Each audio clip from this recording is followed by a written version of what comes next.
Dampak negatif media sosial. Dampak negatif media sosial. Sepertinya sudah banyak yang mengalami, cuman ya saya berharap dengan apa yang saya sampaikan hari ini bisa menjadi sebuah kajian bersama bahwa ke depan anak cucu kita, saudara-saudara kita harus hati-hati menggunakan media sosial. Karena memang selain manfaatnya banyak, ya dampak negatifnya juga banyak. Sepakat nggak? Saya yakin pasti sepakat. Ya, dampak negatifnya ini hari ini salah seorang kawan saya, pemirsa majalah Logika Digital, menelpon saya di pagi hari untuk menyampaikan keluhan. Keluhannya adalah foto dia di masa lalu, di saat dia masih kuliah, hari ini tersebar luas. Kan fotonya ini digunakan oleh salah satu akun di media yang sering digunakan oleh oknum-oknum masyarakat yang mencari uang dengan menjanjikan diri. Kita sebut saja Open BO. Open BO ini kalimat yang memang sedang tren di masyarakat ketika ada salah seorang perempuan menawarkan dirinya kepada semua pihak, kepada masyarakat melalui media sosial. Ini ngeri, sebenarnya ngeri banget, dimana orang sepertinya sudah tidak punya rasa malu, karena itu bisa diakses oleh siapapun, bisa dilihat oleh siapapun.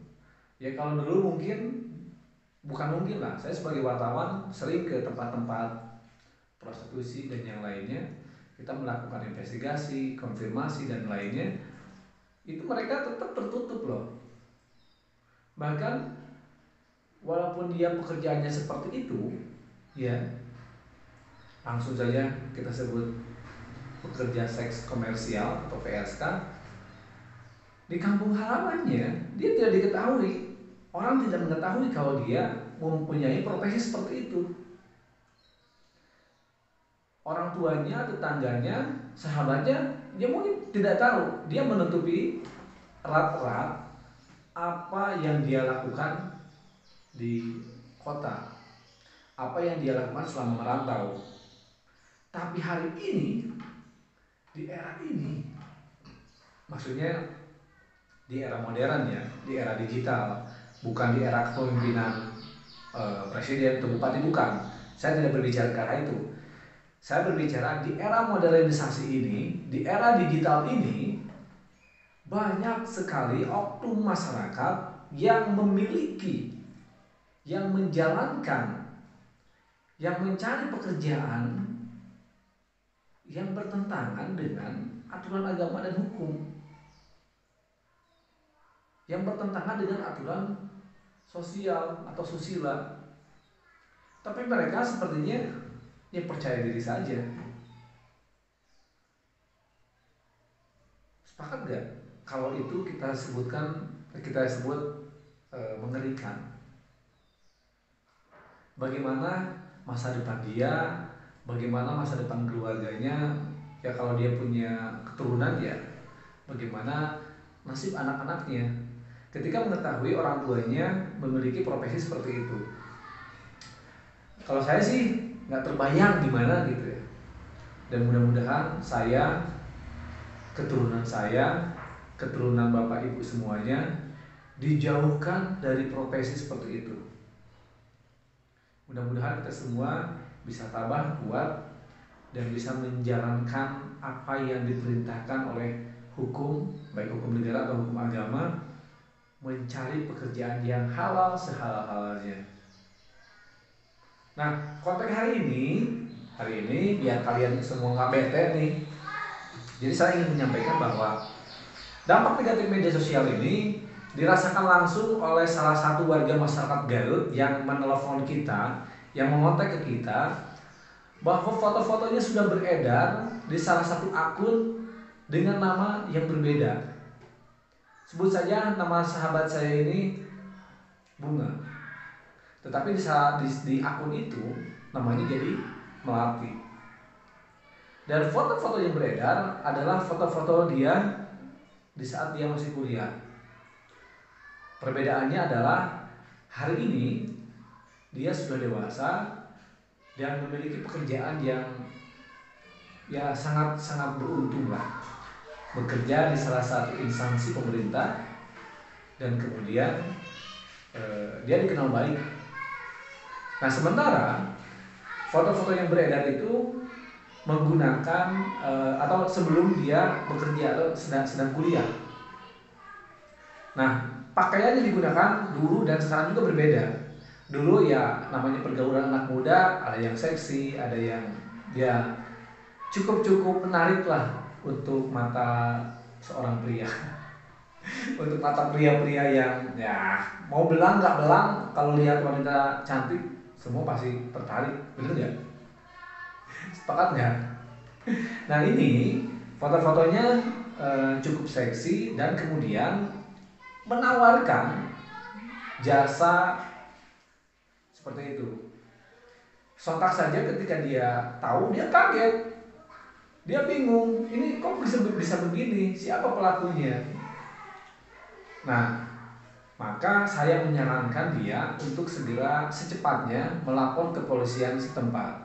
Kemudian menyampaikan klarifikasi di media sosial yang dia miliki bahwa akun itu bukan dirinya.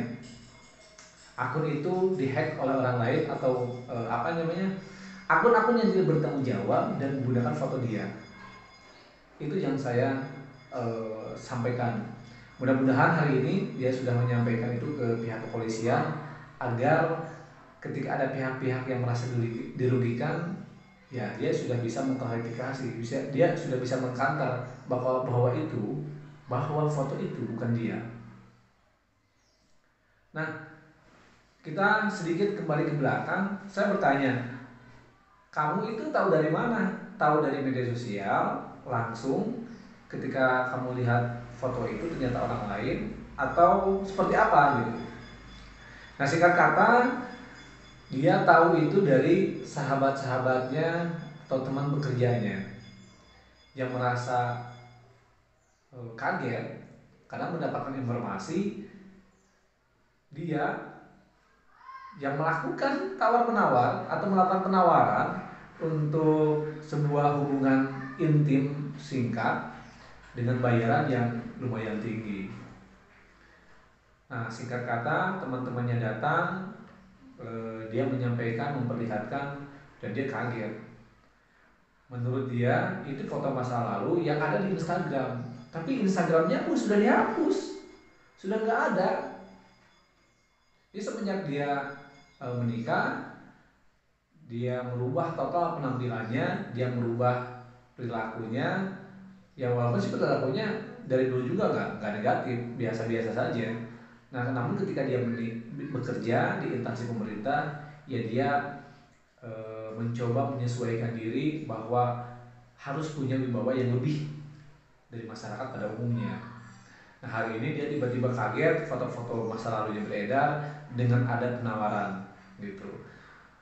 Penawarannya ya seperti itulah, kalau yang tahu di media sosial, yang pernah baca-baca, saya pernah membahas di WhatsApp grup Majalah Logika bahwa hati-hati dengan berbagai akun yang menawarkan jasa seks, karena itu bisa saja digunakan oleh para oknum yang tidak bertanggung jawab dengan tujuan melakukan pemerasan, melakukan penipuan, dan melakukan perbuatan-perbuatan lainnya yang melanggar hukum dan bisa merugikan orang yang ditipunya. Nah, kerugiannya pun sungguh sangat fantastis, sangat luar biasa. Dari mulai materi, harga diri, kenyamanan secara psikologis akan terganggu, dan banyak lagi. Maka saya ingatkan waktu itu di grup majalah Logika Digital, majalah Logika dan majalah Fakta, bahwa hati-hati ketika ada sejumlah oknum masyarakat, baik itu perempuan ataupun laki-laki, yang menawarkan jasa seks komersial. Kalau kita tidak hati-hati, kita bisa termakan, bisa tertipu. Ada yang memang sekedar menjual anggota badannya untuk dipegang atau lebih dipegang atau lebih kan. Nah, ada juga yang maaf dengan tujuan untuk menipu. Lalu saya tahu dari mana? Apakah pernah tertipu? Alhamdulillah, jangan sampai saya tertipu, dan mudah-mudahan apa yang saya sampaikan ini menjadi ilmu bagi masyarakat yang tadinya baik, kemudian karena pergaulan atau memang tidak tahu apa-apa atau lagi galau atau mungkin karena pekerjaan pusing dan lain-lain, terus mainin gadget, mainin handphone, buka aplikasi itu, kemudian ada tiba-tiba hai, selamat malam, hai, selamat pagi, hai, open BO yuk, dan lain-lain. Itu kalian semuanya itu harus waspada. Jangan langsung terjebak, jangan termakan rayuan, dan jangan terhipnotis oleh penampilan-penampilan mereka yang memang sengaja memperlihatkan aura-aura kecantikannya. Oke, paham di sini? Itu penipuan. Nah, saya juga punya cerita sebelumnya bahwa salah satu teman saya memiliki teman lagi. Temannya ini dia orang cukup terpandang. Saya tidak menyebutkan tempat, saya tidak menyebutkan kronologis secara detail. Ini hanya gambaran saja. Jadi gambarannya adalah ketika teman saya ini seorang laki-laki, kemudian lagi suntuk, buka-buka handphone, tiba-tiba ada perempuan cantik dengan badan seksi ngajak kenalan. Setelah itu ada komunikasi yang cukup intim, lalu kemudian mungkin ada rasa nyaman si teman saya ini. Nah, dari sanalah titik persoalannya, titik masalahnya. Tetapi kemudian saya yakin setiap kejadian itu ada hikmahnya. Dan hikmahnya adalah buat saya, buat Anda sekalian. Jangan sekali-kali termakan atau terbujuk masuk dalam jebakan mereka. Jadi apa yang terjadi? Setelah hubungan mereka sangat dekat, ya maaf, selain menawarkan diri juga ada obrolan, telepon, video call. Nah, ketika terjadi video call, si laki-lakinya itu disuruh telanjang, buka baju, buka pakaian. Begitupun sebaliknya, karena merasa sudah akrab kan, si laki-lakinya meminta wanita itu pun ya untuk melakukan hal yang sama, membuka bajunya agar anggota tubuhnya bisa kelihatan. Tujuannya untuk memastikan apakah itu benar perempuan atau perempuannya kejadian kan. Dan ternyata benar, perempuan cantik. Ya, mereka melakukan hal yang ya cukup gila lah ya. Bagi sebagian orang pasti ada yang sudah mengalami, dan mudah-mudahan jangan terulang. Bagi yang belum mengalami, jangan pernah. Nah, biar nggak suntuk nih kalian. Jadi si laki-laki ini ketika melakukan video call ternyata direkam.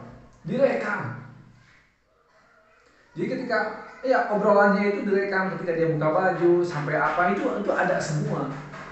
Dan apa yang terjadi? Endingnya nih, si laki-laki itu diperas. Teman saya, teman saya itu diperas, diancam, diintimidasi apabila tidak memberikan sejumlah uang dengan nilai ratusan juta, maka video itu akan disebarkan. Video itu akan menyebar. sontak saja temannya teman saya ini kaget. Dia bingung, merasa seperti apa. Wah, dia benar-benar masa-masa indahnya itu udah hilang. Jadi yang muncul adalah kekhawatiran, ketakutan. Dia takut diketahui oleh keluarganya, sahabatnya, tetangganya. Karena memang di foto itu dia kelihatan wajahnya, badannya. Begitupun dengan perempuan itu. Cuman kita sudah prediksi. Saat itu ketika bercerita saya sudah prediksi. Dan prediksi saya ini tepat. Apa? Si perempuan itu ya memang sudah punya niat nggak baik. Dia sudah, silakan saja kalau foto saya beredar, video saya beredar. Atau saya memang wanita seperti ini. Tetapi Anda adalah orang yang terhormat, yang maaf lah ya, saya tidak bisa jelaskan lebih panjang. Intinya aja, dia orang yang baik. Tetapi dengan adanya foto itu, kebaikannya itu bisa gugur dalam waktu 1 detik saja. Nah, itu pun pernah saya sampaikan ke beberapa pejabat di Kabupaten Garut dan juga di Bandung untuk hati-hati dengan aplikasi yang terdapat orang-orang yang menawarkan jasa seks. Sebenarnya ini juga harus menjadi perhatian penegak hukum, harus menjadi perhatian pemuka agama, pihak eksekutif, legislatif. Jangan sampai aplikasi ini bisa seenaknya beredar dan kemudian muncul korban-korban yang memang awalnya tidak tahu kalau mereka itu bisa dijebak.